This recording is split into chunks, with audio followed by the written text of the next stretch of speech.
Eh bien salut à toutes et à tous, c'est Jean, c'est Moketo pour parler de tout, mais surtout on se retrouve pour une nouvelle critique. On va parler aujourd'hui de l'amour ouf de Gilles Lelouch, mais avant ça, petit instant auto-promo, je vous rappelle que le pilote de ma web-série Moketo 50 Bye Bye Déjà est disponible sur ma chaîne l'Archipel Moketo, donc n'hésitez surtout pas à aller y jeter un œil et à en parler autour de vous, ça nous donnerait beaucoup de force, puisque bien, j'ai écrit 6 épisodes pour cette série, mais le cinéma ça coûte cher, donc l'objectif ça va être de faire parler le plus possible de ce pilote pour récolter des aides financières, que ce soit via financement participatif ou via des aides régionales pour nous aider à réaliser la suite.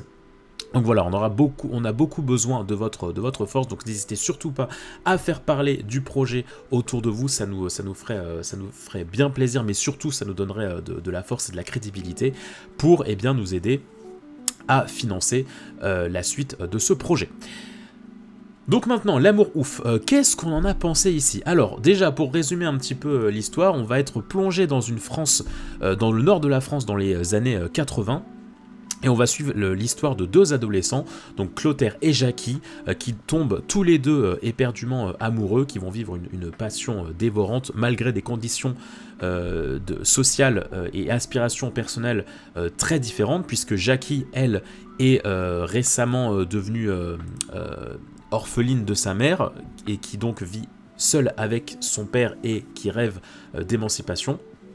Tandis que Clotaire, lui, de son côté, est complètement perdu dans la vie du monde ouvrier, avec un père qui le bat, avec une famille pauvre, il erre un petit peu dans la violence, il va plus à l'école, etc. Enfin voilà, il erre complètement dans une vie de délinquance.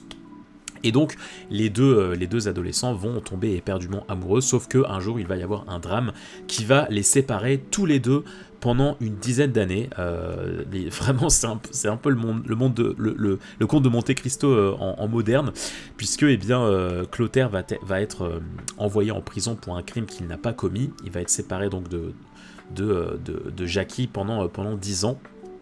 Et donc, comment vont se passer leurs retrouvailles? Critique sans spoil. Alors je spoil rien là en disant tout ça parce que c'est vraiment dans la bande-annonce, tu comprends ça dès le début du film, c'est vraiment pas du spoil, le fait que lui il finisse en prison et qu'il soit séparé pendant plus de 10 ans, c'est pas du spoil.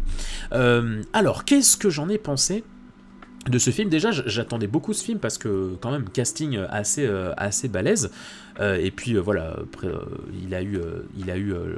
il a été présenté au Festival de Cannes, etc. Donc vraiment, j'attendais pas mal de ce film.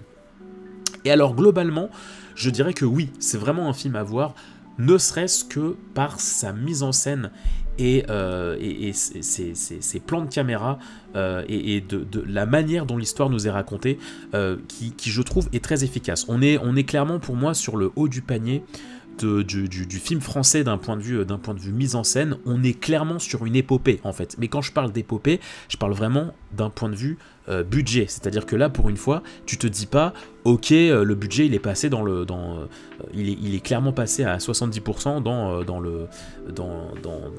le casting. Là tu te dis pas ça, non, là tu te dis vraiment non, ok, il y a vraiment eu des idées d'immersion, de mise en scène qui fonctionnent très très bien.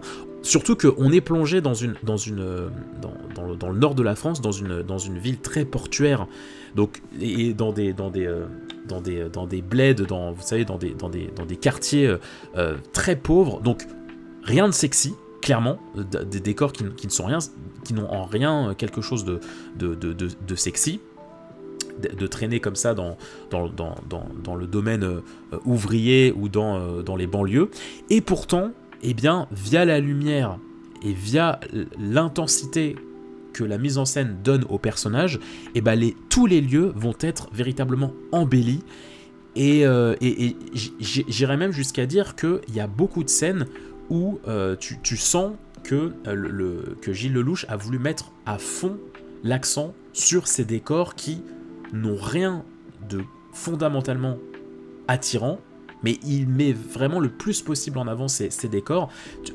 Tu vois de toute façon que ce film est une ode aux années 80, que ce soit via la bande son comme via la façon de filmer, il y a des plans assez kitsch, enfin il y a des mouvements de caméra assez kitsch, notamment avec des grands zooms ou des face-à-face de personnages qui font vraiment très, très très kitsch, et de par ces lieux pareillement, mais c'est assumé en fait, tout est assumé, donc je trouve que c'est assez efficace. Et donc oui, comme je vous le disais, il y a beaucoup d'idées de mise en scène que j'ai trouvé très intéressant. Il y a une scène notamment où il va y avoir deux personnages dans une voiture.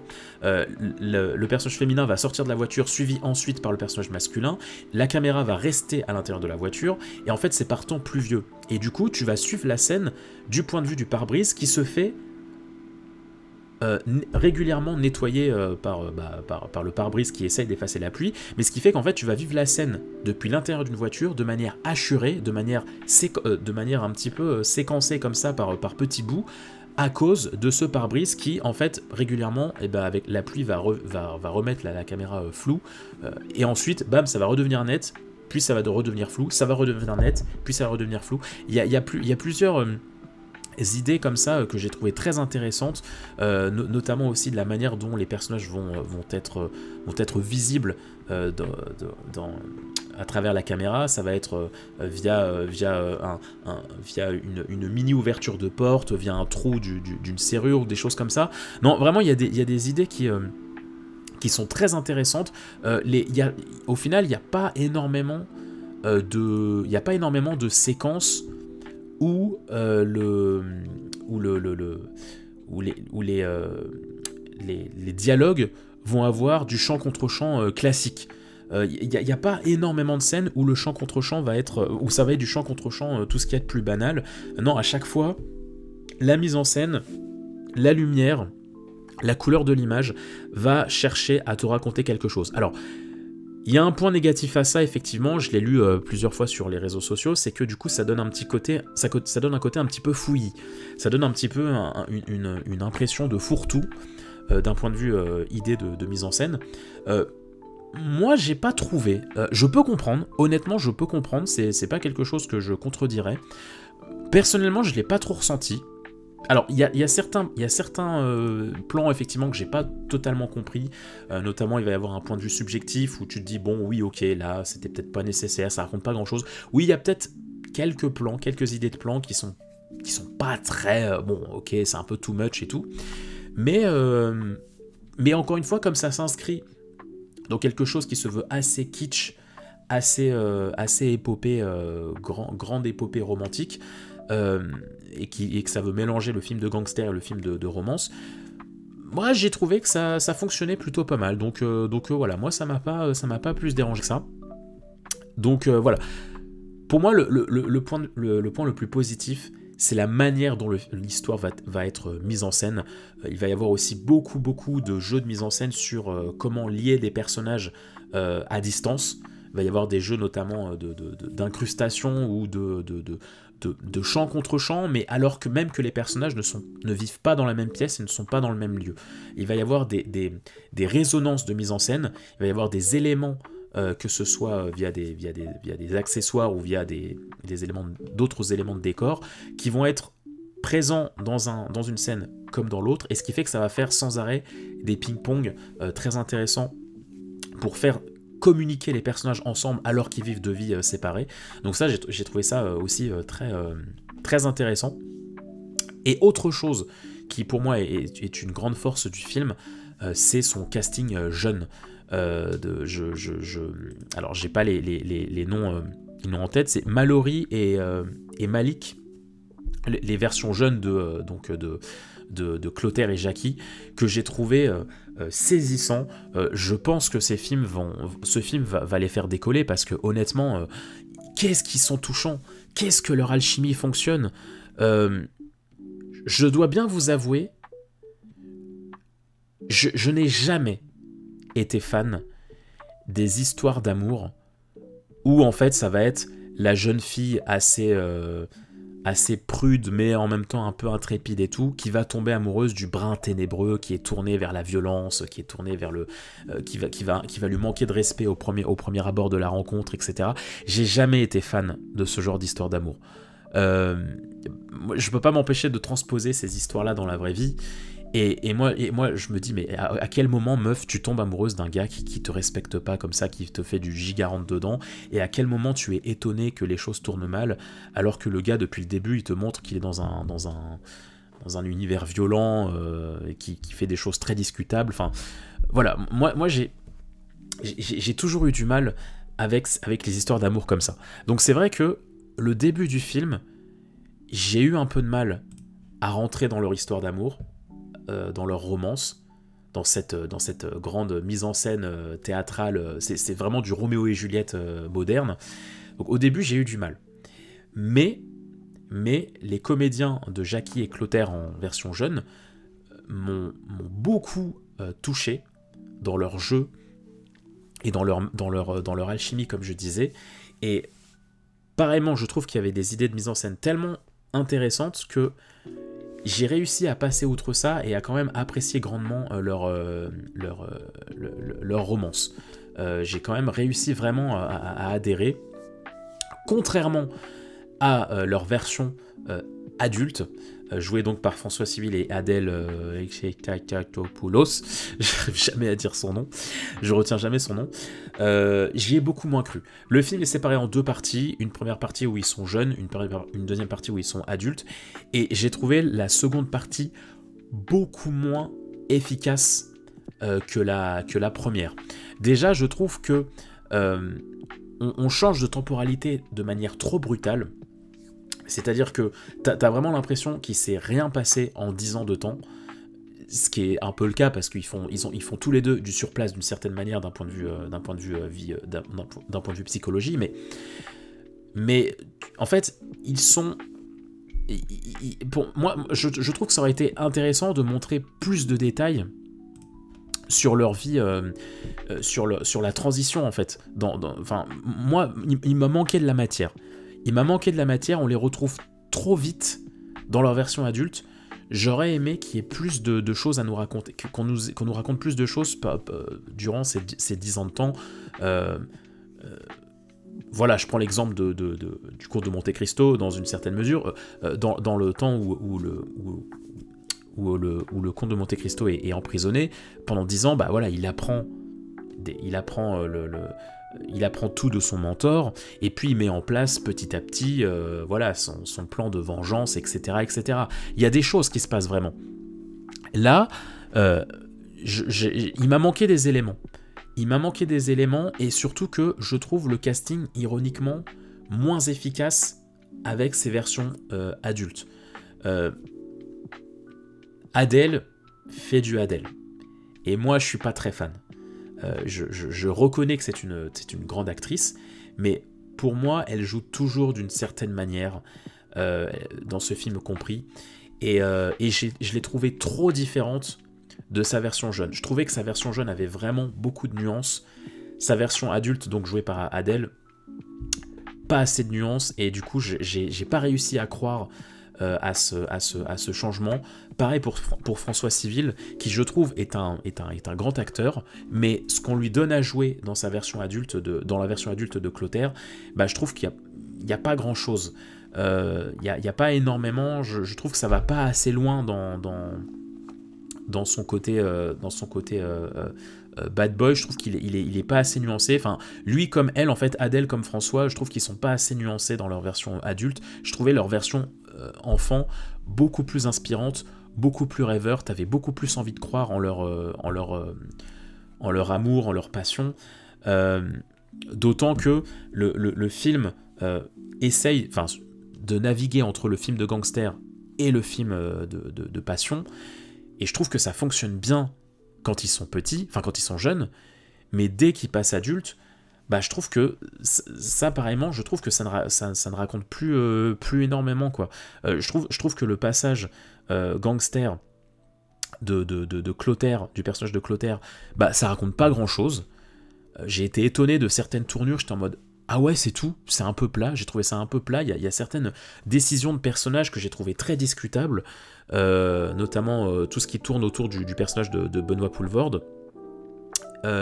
Et pareil pour Adèle, où en fait, du coup, elle trouve elle trouve un mari pendant l'absence de Clotaire.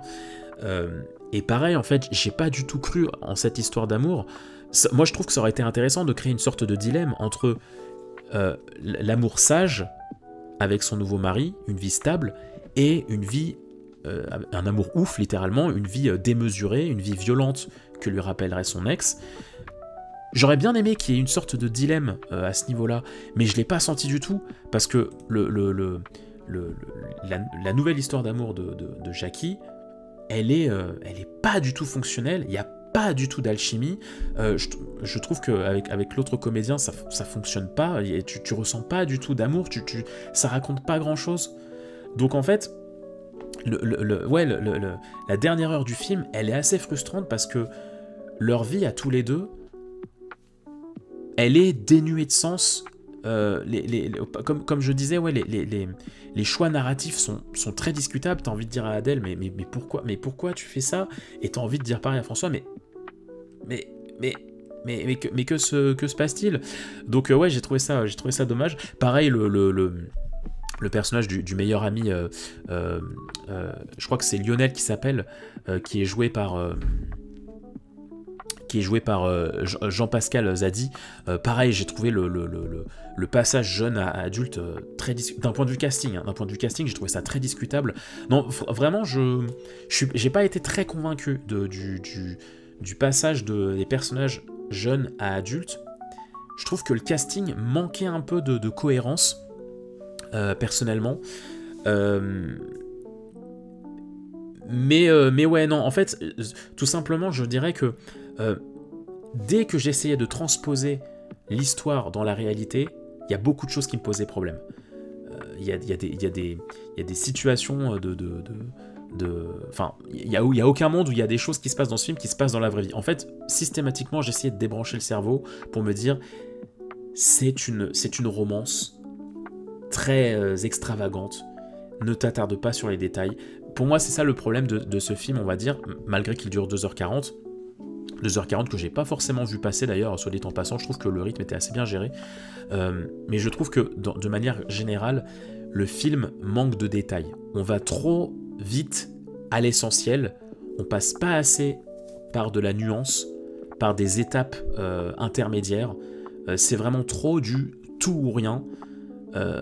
Et je trouve ça, je trouve ça un peu dommage, parce que du coup ça donne, il y a un manque de résonance, je trouve, dans le couple, parce qu'au final le côté destructeur il est présent d'un côté comme dans l'autre, et j'aurais aimé personnellement, après peut-être que c'est un mauvais choix, hein, peut-être, enfin, je dis pas, hein, chacun ses avis, mais j'aurais aimé que le personnage de Adèle reflète plus un côté stable que je fais n'importe quoi je fais n'importe quoi tout le temps, parce que du coup moi j'ai pas retrouvé le personnage de Jackie dans sa version adulte. Donc c'est pour ça aussi que l'histoire d'amour, j'ai eu du mal à y croire, parce que j'ai pas retrouvé le tempérament de Jackie jeune dans la Jackie adulte. Pareillement, par rapport à la finalité du film, où je trouve que je trouve que la morale est un petit peu étrange. J'arrive pas j'ai eu du mal à déterminer si c'était une bonne fin ou pas. J'aime bien le fait que y ait ce discours on devient ce qu'on est à cause ou grâce à notre milieu social et à notre entourage familial. J'ai bien aimé ce discours-là, mais pour autant, je trouve pas forcément très cohérent sur tous les points la manière dont se termine le film. Il y a une sorte de... Bah ok, on s'est retrouvés, donc c'est bon, on abandonne un peu ce qui s'est passé derrière nous. Alors qu'il y a quand même pas mal de choses à sauver. Je trouve que en fait, la fin renie pas mal de développement de personnages. Je pense notamment à l'aspect familial des personnages. Il y a des choses que je les vois moyen réglées, notamment toute la trame, tout l'arc narratif de gangster autour de Benoît Poulvord. J'ai pas trop compris la manière dont ça se termine, j'ai trouvé ça un petit peu décousu. Je trouve que ça finit un peu comme un cheveu sur la soupe. Donc j'ai pas forcément adhéré à ça. Et donc oui, ça rend le final un peu... un peu flou, quoi. J'ai eu du mal, à comprendre où ça voulait en venir. Je dirais aussi qu'il y a un aspect musical très intéressant. C'est marrant parce que du coup le film sort le même mois que Joker, qui est une comédie musicale, et autant dans Joker je trouve qu'on nous abrutit avec la musique, et j'ai vraiment pas adhéré au concept personnellement, autant dans ce film j'ai trouvé que le côté musical était assez bien géré. Il y a vraiment une place à la musique qui n'est pas écrasante, mais qui accompagne véritablement le récit. Il y a une scène qui fait presque comédie musicale, qui est une évasion musicale que j'ai trouvé bien réalisée, que j'ai trouvé qui avait du sens, et encore une fois, ça prend pas toute la place, quoi. Ça dure pas hyper longtemps, et on n'est pas abruti par ça toutes les 10 minutes. Et après, il y a plusieurs fois des moments de musique orchestrale qui accompagnent très très bien, j'ai trouvé, ce qui se passe à l'écran. Donc non, honnêtement, l'aspect musical est réussi, tout comme le côté parental dans le film que j'ai trouvé assez juste. Le fait que la relation entre Clotaire et sa mère et Jackie et son père, j'ai trouvé très très attendrissant. Moi j'ai adoré le personnage de Alain Chabat, vraiment, déjà que j'adore le comédien, mais là son personnage le père de Jackie, je l'ai trouvé exceptionnel. On nous livre une tendresse entre un père et sa fille qui enfin vraiment il y a des moments touchants, il y a des moments drôles, il y a des moments cocasses, il y a des moments durs mais justes. Enfin, vraiment, le personnage du père de Jackie est exceptionnel, et il en va. Alors c'est moins puissant, mais c'est quand même très efficace aussi, le passage de la mère avec Clotaire aussi. Tous les passages où ils sont avec leurs parents sont importants et sont très tendre et très juste, j'ai trouvé. Donc ça par contre c'est une vraie réussite. Je pense honnêtement que ma scène préférée du film, c'est entre Alain Chabat et Adèle, quoi. C'est un passage entre un père et sa fille, qui font un peu le constat de ce qui se passe. Je pense que c'est honnêtement mon passage préféré du film. Et dernier petit bémol, c'est, on va dire, le début du film. J'ai trouvé le choix du début du film très étrange, parce qu'en gros, le film va nous montrer un élément au début du film, puis ensuite on va revenir dans le temps pour nous expliquer comment on en est arrivé là, sauf que ce qu'on nous a montré au début du film ne se réalise pas.